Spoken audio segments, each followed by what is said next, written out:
الله وملائكته يصلون على النبي يا أيها الذين آمنوا صلوا عليه وسلموا تسليما.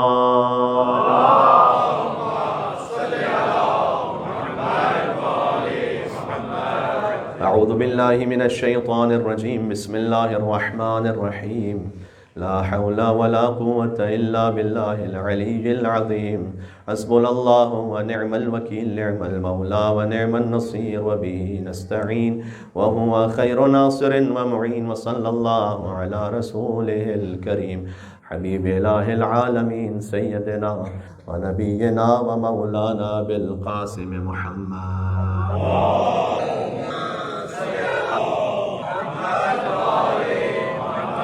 وعلى آله الطيبين الطاهرين المعصومين المظلومين المنتجبين المنتخبين الميامين، سيما بقية الله في الأرضين الذين أذهب الله عنهم الرجس وطهرهم تطهيرا.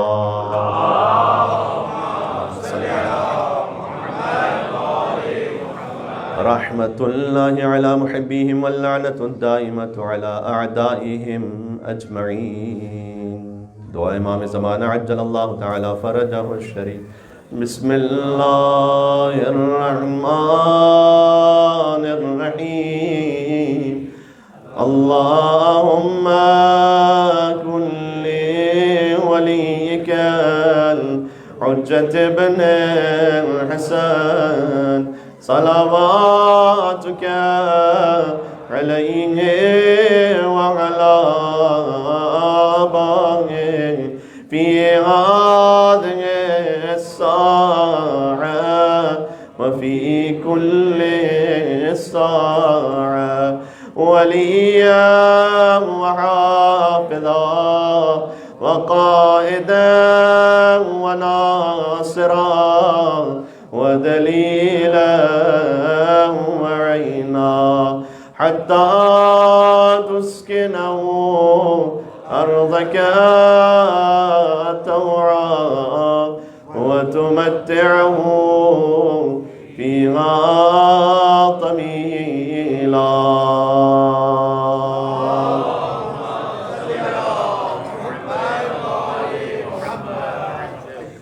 أما بعد فقد قال الله الحكيم في كتابه المجيد. بسم الله الرحمن الرحيم.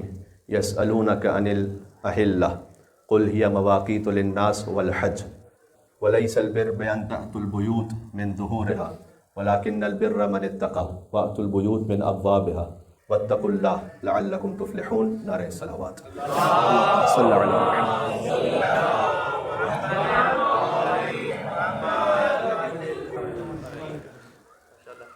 سورہ بقرہ کی آیت نمبر 189 سے گفتگو کا آغاز کرنا چاہتا ہوں. اس کی وجہ یہ ہے کہ اس آیت کا تعلق امام محمد باقر علیہ السلام سے تو ہے ہی. اللہم صلی علی محمد.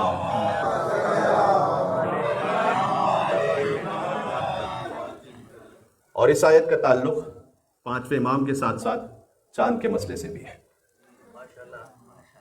ارشاد اقدس الہی ہے یسألونک عن الاہلہ.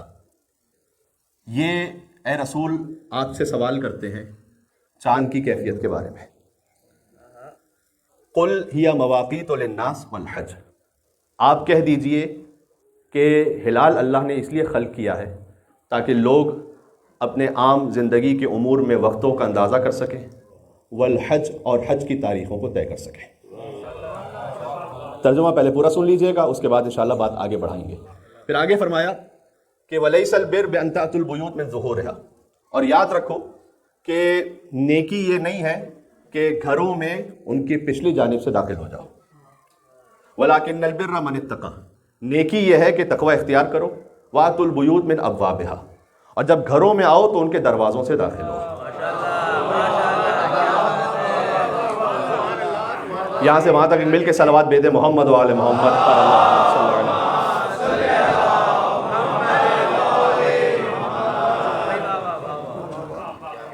نیکی یہ ہے کہ تقوی اختیار کرو اور گھروں میں ان کے دروازوں سے آؤ. واتقوا اللہ. پھر کہا اللہ کا تقوی اختیار کرو. یعنی یہ تمہارا گھروں میں دروازوں سے آنا دو تقوی کے درمیان ہونا چاہیے. پہلے بھی کہا من اتقى، آخر میں کہا واتقوا اللہ. لعلکم تفلحون، اگر تم نے یہ کر لیا تو تم کامیاب ہو جاؤ گے۔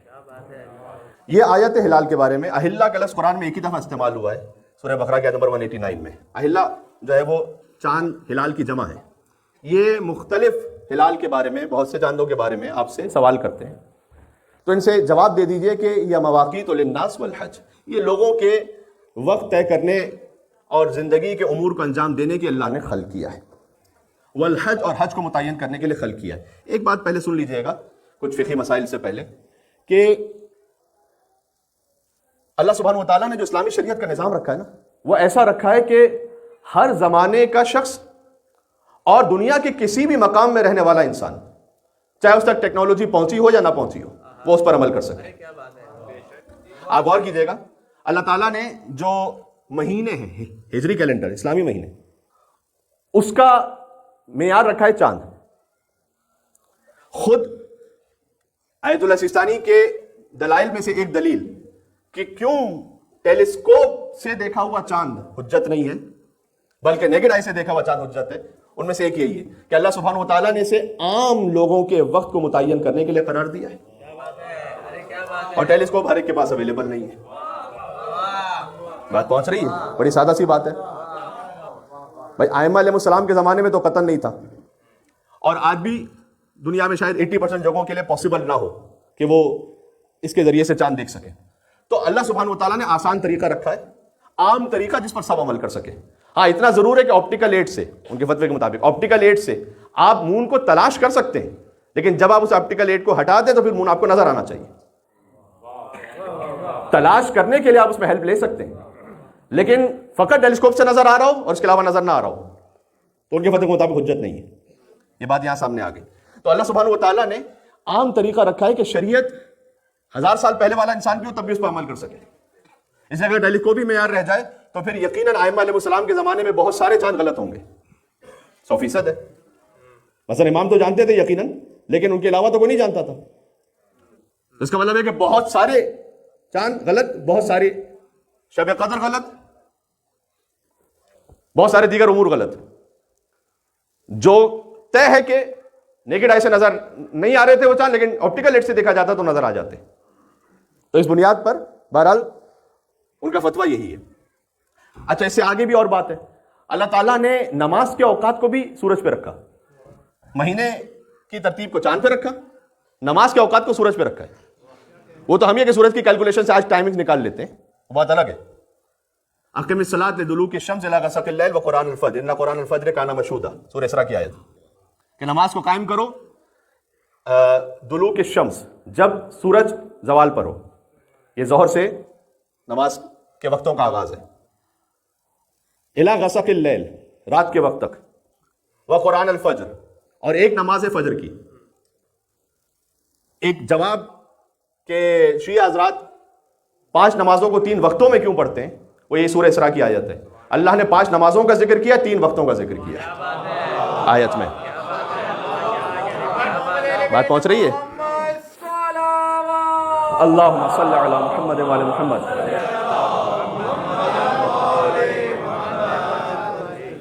اقم الصلاۃ لدلوک الشمس الی غسق اللیل، زوال آفتاب کا ذکر کیا جو ظہر کی اذان ہے، ظہر کی نماز ہے۔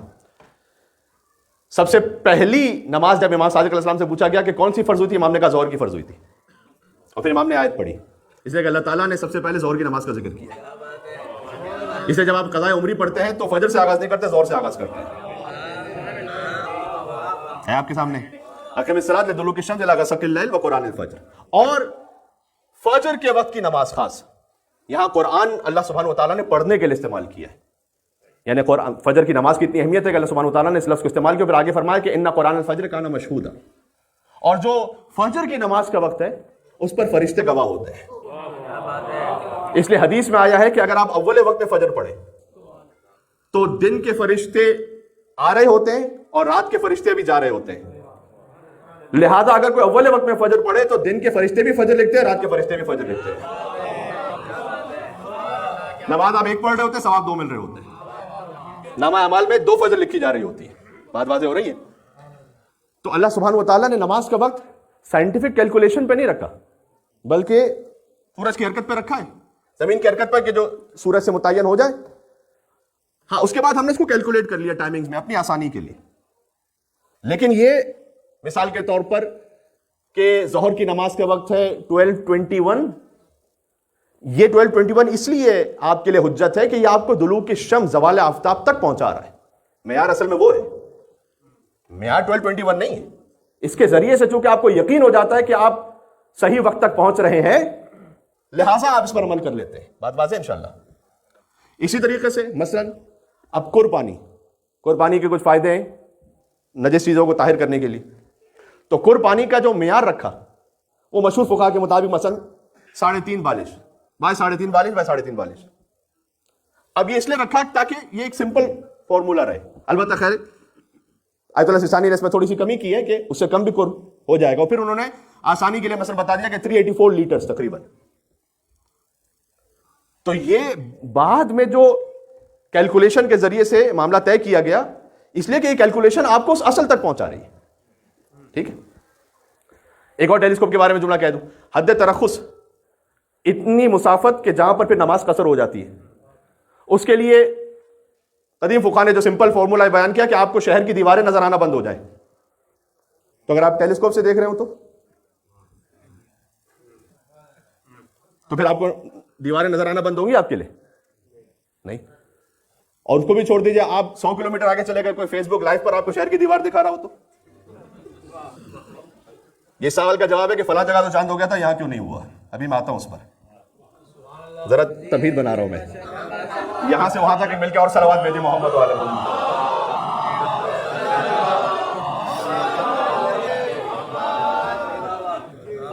کہ بندے آخر کی کوشش ہے کہ ونس فار آل یہ مسئلہ ایک دفعہ حل ہو جائے.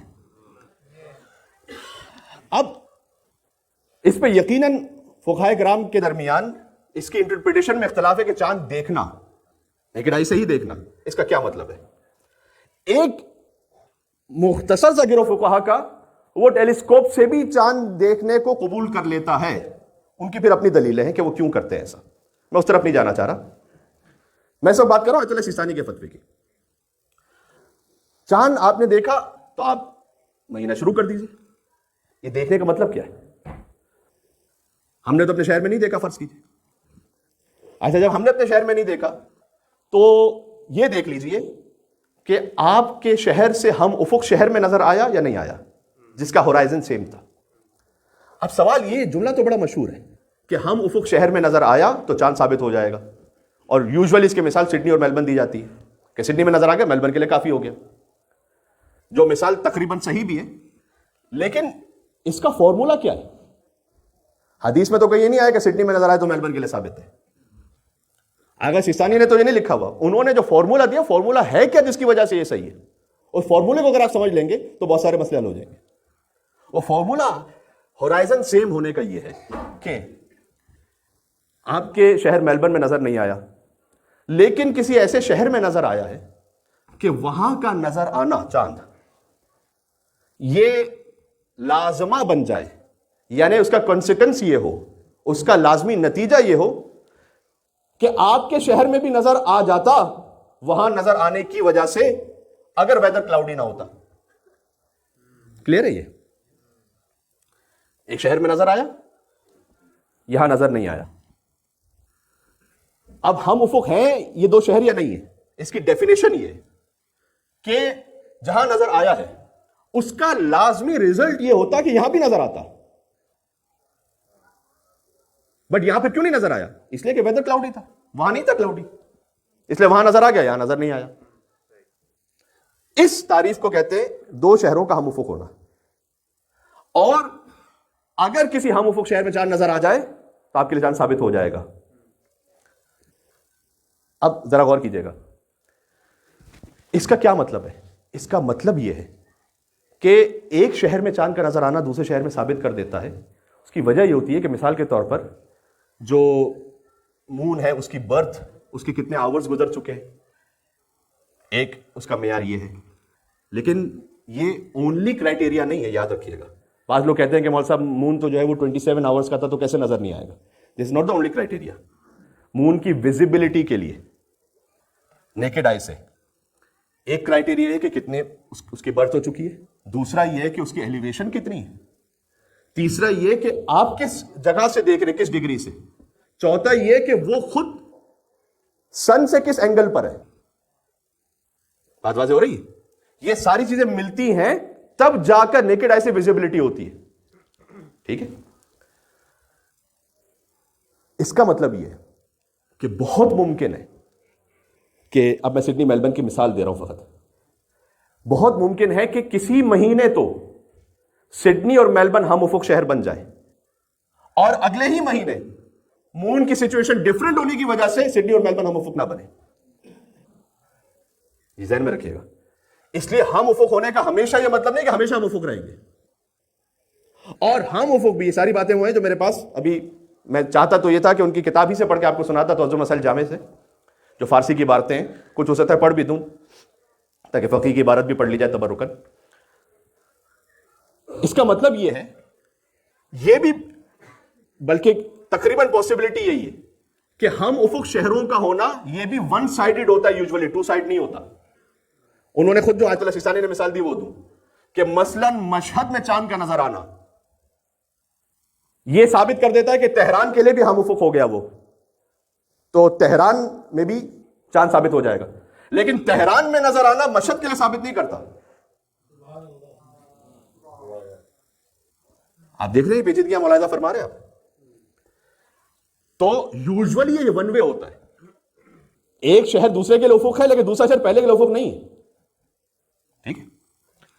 اچھا، اب یہ اگر مسئلہ سمجھ میں آ گیا، جس کا خلاصہ یہ ہے کہ یا تو آپ کے اپنے شہر میں نظر آ جائے یا کسی ایسے شہر میں جس سے افق ملتا ہو. افق کی ڈیفینیشن کیا ہے؟ جہاں نظر آتا تو اس کا لازمی ریزلٹ یہ تھا کہ آپ کے ابھی نظر آتا. اس وقت ذی الحج کے چاند کے بارے میں بات کر رہا ہوں فار دا مومنین آف میلبرن ان تقلید آیت اللہ سیستانی. کسی ایسے شہر میں چاند نظر نہیں آیا، میلبرن میں تو آیا ہی نہیں نظر، کہ وہاں پر نظر آنا اس بات کا لازمی نتیجہ دے دے کہ آپ کے ابھی نظر آتا. اس لیے کہ اگر آپ moonsaiting.com مثال کے طور پر اس ویب سائٹ پہ جائیے، جہاں کا جو کیلکولیشن ہے وہ کیلکولیشن بھی حجت، خود کیلکولیشن حجت نہیں ہوتا، لیکن کیلکولیشن ہے آپ کو شرعی نتیجے تک پہنچاتا ہے، وہ نتیجہ حجت ہوتا ہے. کہ وہ کلیئر دکھاتے ہیں کہ جہاں پر آپ کے لیے نیکڈ آئی سے دیکھنا پاسبل ہے اس کو انہوں نے مینشن کیا ہوتا ہے گرین سے. ٹھیک ہے. وہ پوری دنیا کا ایریا جہاں پر آپ نارمل اپنی آنکھوں سے چاند دیکھ لیں گے. اس کے بعد ایک ہوتا ہے light blue area. Light blue area وہ ہوتا ہے کہ جہاں پر اف پرفیکٹ کنڈیشنز، ویدر ٹھیک ہو تو آپ اپنی نیکڈ آئی سے دیکھ لیں گے. اس کے بعد ہوتا ہے گرے ایریا، اور اس گرے ایریا میں نیچے لکھا ہوا ہوتا ہے کہ visibility possible only with optical aid. ذی الحج کے معاملے میں، ذی الحج کے ماہ میں میلبرن اس گرے ایریا میں تھا. Visibility possible only with optical aid, not with naked. اب نہ سڈنی سے کوئی اطلاع ملی. آ جائیے اس بات پر کہ جیسے تھوڑا سا کنفیوژن پیدا ہو گیا. موسم برسبن سے ایک اطلاع آ گئی تو کیا کیا جائے؟ اس لیے کہ مولانا صاحب یہی تو کہا جاتا تھا کہ برسبن اور میلبرن بھی ہم افق ہیں. یہ بات صحیح ہے کچھ مہینوں کے لیے، ہر مہینے کے لیے نہیں. بات واضح ہو رہی ہے؟ برسبن میں بھی جو اناؤنسمنٹ کیا گیا اس کی جو بیس ہے وہ ہمیں نہیں معلوم، کیونکہ اس میں کسی کا نام نہیں لکھا ہوا، کوئی اور دلیل نہیں لکھی ہوئی آگے. لیکن اتنا طے ہے کہ برسبن میں یہ نہیں اناؤنس کیا گیا کہ ہمیں رویت کی، یعنی ہمیں چاند کو دیکھنے کی کوئی گواہی مل گئی. چاند برسبن میں نظر آیا تھا، اس کی گواہی کوئی نہیں ہے. انہوں نے زیادہ سے زیادہ کیا کیا ہوگا، اب میں ازیوم کر رہا ہوں کہ جس شہر میں کہیں نظر آیا اس کو افق برسبن سے مل رہا ہوگا. بات واضح؟ لہذا وہاں کے لیے ثابت ہو گیا. بات وہی سٹاپ ہو جائے گی، اس لیے کہ برسبن میں نظر نہیں آیا. برسبن خود کسی اور شہر کے افق سے چاند کو دیکھ کر عید کر رہا ہے مثال کے طور پر. بات واضح؟ اب اس کا مطلب یہ ہے کہ برسبن میں جب خود ہی نظر نہیں آیا، جو کہ ابھی تک یہ اطلاعات ہیں، تو زیادہ سے زیادہ آپ یہ ایزیوم کر سکتے، اس سے زیادہ نہیں کر سکتے.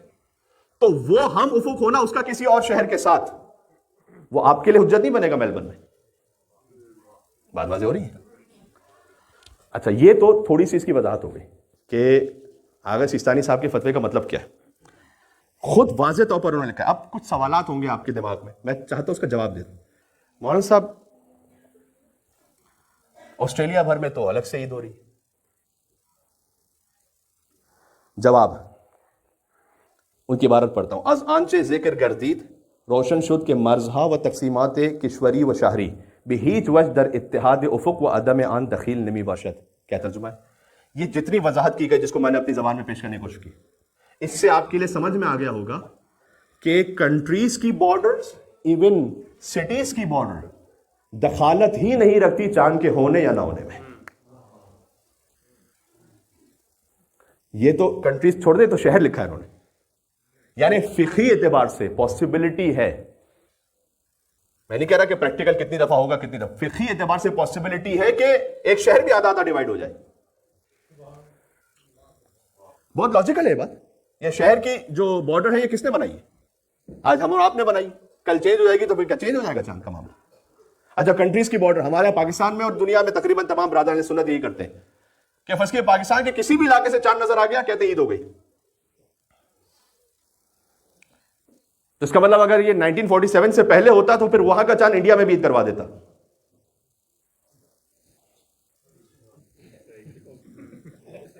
کیونکہ 1947 کے بعد بارڈر چینج ہوا ہے نا. تو کیا شریعت چینج ہو رہی ہے ہر 25-30 سال بعد 50 سال بعد؟ ابھی یوکرین میں ایک جگہ چاند نظر آیا تو یوکرین کے لیے وہ حجت ہو گیا. فرض کیجئے رشیا نے انویٹ کر دیا، اس کو اپنے ساتھ ملا لیا، اب یوکرین کا چاند رشیا کے لیے بھی حجت ہو گیا اگر ہم کنٹریز کو مانیں گے تو. ایبسولوٹلی لاجیکل، کوئی لاجک ہی نہیں. شریعت کے اعتبار سے انہوں نے کہا کہ کنٹریز کی بارڈرز اور سٹیز کی بارڈرز بھی حجت نہیں رکھتے. پہلی دلیل وہاں صاحب پورا آسٹریلیا میں تو ایک ساتھ ہو رہی ہے، ہم کیا کریں؟ دوسرا سوال اس سے بڑا، وہاں صاحب پورا آسٹریلیا چھوڑ دیں پوری دنیا میں ایک ساتھ ہو رہی ہے. اچھا پوری دنیا میں، ابھی میں فی الحال آسٹریلیا کی بات کرتا ہوں، وہ افراد کے جو سیٹرڈے کو عید منا رہے ہیں آسٹریلیا میں قطعاً غلط منا رہے ہیں، 100% غلط ہے. لہذا یہ نہ مثال لے کر آئیے کہ سیٹرڈے اور منڈے 2 دن کا فاصلہ ہو گیا، قطعاً غلط ہے. جو سنڈے کو عید منا رہے ہیں ان آسٹریلیا کے بعض علاقے ایسے ہیں کہ جہاں پر چاند نظر آیا تھا، مثلا الائے اسپرنگ کی خبر تھی، پرتھ کی خبر تھی، ان کے لیے تو پھر آیت اللہ سیستانی کے مطابق وہ سارے ایریاز وہ سب میں چاند ثابت ہو گیا. تو وہاں ثابت ہو گیا تو مولانا میلبرن میں کیوں نہیں ہوا؟ ابھی مسئلہ پڑھ دیا، کنٹریز کی بارڈر حجت نہیں ہے. اچھا مولانا صاحب پوری دنیا اس لیے کہ جب یہاں الائے اسپرنگ یا پرتھ میں چاند نظر آیا تو آبویسلی پھر جہاں جہاں آپ جاتے چلے جائیں گے ویسٹ میں سب جگہ چاند نظر آئے گا اور وہ سب جگہ حجت ہو جائے گا. تو وہاں صاحب کیا ہم ساری دنیا سے الگ چلیں؟ ارے یہاں کے معاملے کی بات چھوڑ دیجیے. آپ آیت اللہ سیستانی کا میں آپ کو حج کا مسئلہ بتا دوں. حج پہ چاند وہ فرماتے ہیں کہ حج پر جو چاند اناؤنس ہوا ہے اس کا بھی یہی معیار ہے کہ جو سارے سال کے چاند کا معیار ہے. یعنی اگر آپ کے لیے ثابت نہیں ہے تو آپ کو حج اس دن کرنا ہے جس دن حج ثابت ہے. حضرت آیت اللہ سیستانی ہم تو پوری دنیا سے الگ ہو کے چلیں گے حج پہ کیا؟ اچھا آپ سے تو اب نماز عید الاضحیٰ نہیں برداشت ہو رہی، وہ پورے حج کی بات کر رہے ہیں. کرو. البتہ انہوں نے یہ کہا کہ اس پہ احتیاط واجب لگائی اس حج کے معاملے میں، کہ میں احتیاط واجب یہ کہہ رہا ہوں کہ آپ نے اسی طرح سے چلنا ہے جیسے کہ سارے سال کے چاند کو آپ طے کرتے ہیں. اب احتیاط واجب میں گنجائش ہوتی ہے کہ آپ فل عالم پہ جا کر اپنے معاملے کو ٹھیک کر لیں. اگر احتیاط واجب نہ ہوتی تو یہاں پر تو وہی مسئلہ تھا. یعنی انہوں نے اپنا فتویٰ وہی دیا لیکن ایک آپشن دے دیا کہ آپ فل عالم پہ چلے جائیے. ٹھیک ہے، بات واضح ہو رہی ہے نا انشاءاللہ. تو ساری دنیا سے الگ چل رہی ہے، دلیل نہیں ہے. آپ تو ماننے والے اس کے ہیں. اب اگر وہ کہے کہ ابو ذر اور سلمان سے ساری دنیا تو ایک طرف چل رہی ہے تو آپ ایک طرف کیوں چل رہے ہیں؟ یہ کیا دلیل ہے؟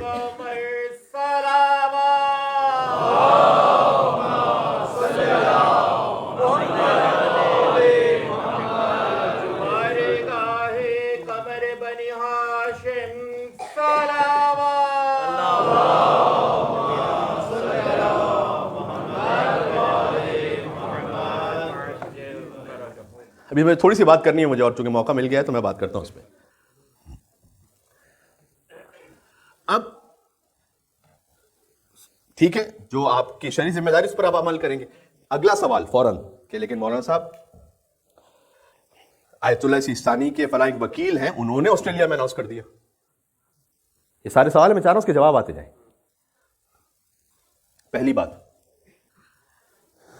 وکیل تو چھوڑ دیجیے، میں ایک مسئلہ آپ کو سناتا ہوں اگر سیستانی صاحب کی سائٹ سے، ان کی کتاب سے. وکیل سے بڑھ کر تو حاکم شرع ہے نا. حاکم شرع تو جس نے وکیل متعین کیا ہے. انہوں نے کہا اول ما بحکم حاکم شرع ثابت نمی شود. ہوئے ہوئے ہوئے یہ تو معاملہ ہی کچھ، مولانا کیا کہنا چاہ رہے ہیں آپ؟ مگر ان کے حکم حاکم شرع یا ثابت شدہ نے ماں نزد او اطمینان یہ یقین بے دید شدہ نے ماں با چشم غیر مسلح، چشم معمولی در ہمان شہر یا شہرہائی کے در آن شہر اتحاد افق دارن حاصل شود. کیا مطلب؟ حکم حاکم شرع سے بھی ایکچوئل میں چاند ثابت نہیں ہوتا، سوائے اس کے کہ حاکم شرع کا حکم یا اناؤنسمنٹ آپ کو اسی یقین تک پہنچا دے کہ ہم جس شہر میں رہتے ہیں اس کے افق میں چاند ہو گیا ہوگا. معیار آپ کا یقین ہے، حاکم شرع کا اعلان نہیں ہے. آپ کو ان کے فتویٰ پر عمل کرنا ہے، مون سائٹنگ کے اناؤنسمنٹ پر نہیں. لیکن چونکہ حاکم شرع کی جانب سے جو بھی اناؤنسمنٹ ہوتا ہے، یوزولی مثلا آیت اللہ سیستانی کی طرف سے وہ نجف کے لیے اناؤنس کرتے ہیں، وہ خود بخود چونکہ ہم جانتے ہیں کہ مثلا ان کے ریسورسز ہیں، انہوں نے تحقیق کر کے اناؤنس کیا ہوگا، تو یہ خود بخود ہمیں یقین تک پہنچا دیتا ہے. لیکن فرض کیجئے کہ کہیں کوئی حاکم شرع کے وکیل کا اناؤنسمنٹ آپ کو یقین تک نہ پہنچا سکے اور آپ شک میں رہیں، تو حاکم شرع کے اپنے اناؤنسمنٹ کی بذات خود جب کوئی ویلیو نہیں رہی. اب وکیل پہ کیا تبصرہ کیا جائے؟ سب کے ساتھ سب بسط احترام بات کرنے لگا ہوں.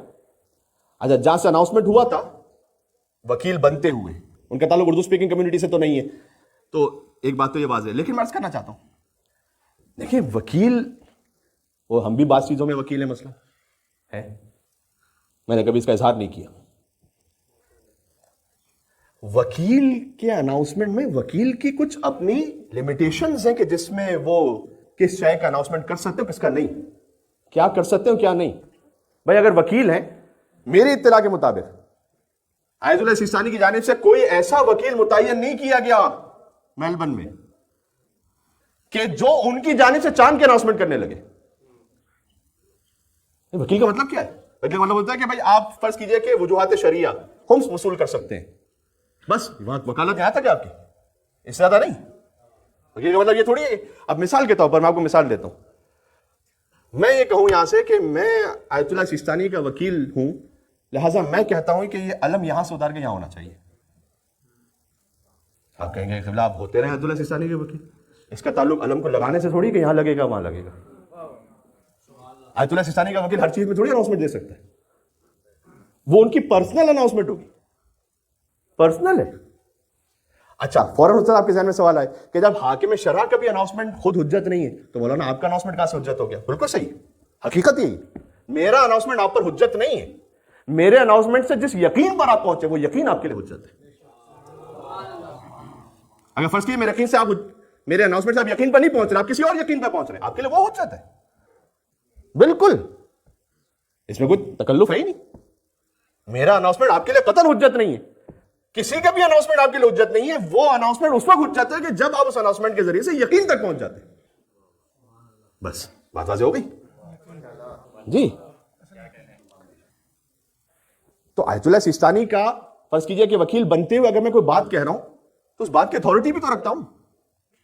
اب میں آپ کو مثلا یہاں کی مثال دے دوں، میں آیت اللہ سیستانی کا وکیل ہوں، لہٰذا میں یہ کہتا ہوں کہ ہماری کمیونٹی کے پریزیڈنٹ وہ ہوں گے. مان لیں گے آپ سے؟ جی ہاں، اب تو حسن بھائی آپ کی چیز سلامت ہے، فقط مثال دے رہا ہوں. اللہم صلی علی.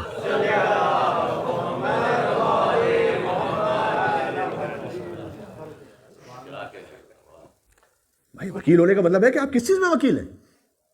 مثلا کیا اس چیز میں وکیل آیت اللہ سیستانی نے آپ کو رکھا ہوا ہے کہ آپ اس کمیونٹی کے افیئرس کے لیے فیصلے دیں گے؟